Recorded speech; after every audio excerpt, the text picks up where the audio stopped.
But what did this God who is love delight to love before He made you and I, before He made the earth, before He made anything? You say, well, He loved Himself. Yes, but it's a little bit more complex than that. There are some who think, wrongly of course, that God got lonely somewhere in eternity, which is a misnomer to even state it that way, but that's the way we think, linear. That God somewhere in the past got lonely, so that's why He made man, so He could have somebody to fellowship with.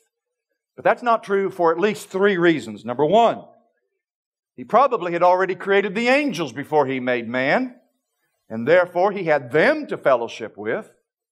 However, my second reason is God is completely self-sufficient. He didn't even need the angels to love and fellowship with. Listen, God needs nobody or anything to be happy.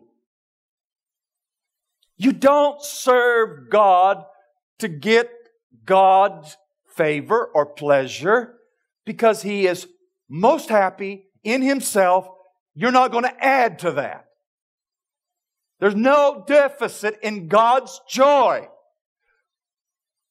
The deficit of joy is in me and in you.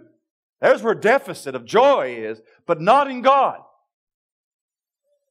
And if you think when you introduce the word need to God, you have destroyed the biblical presentation of God. For the Bible describes God as one who is not worshipped with men's hands as though He needed anything, since He gives life to all, breath and all things.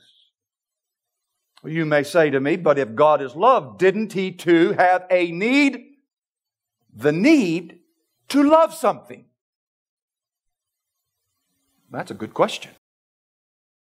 If God is love, then there has to be something that God loves. There is this, the very nature of love demands giving. So didn't He really have a need to give, to love?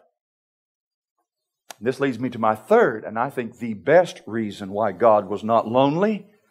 That is that He loved the Son of God and was perfectly satisfied in Him. There was not one iota of displeasure in His Son. Perfect, complete, full satisfaction and joy in Jesus Christ. If God is love, then yes, something must be the object of that love. Love does delight in giving, but I'm telling you, the object that God delighted in loving and giving Himself to was unashamedly the Son of God, the second person of the Godhead.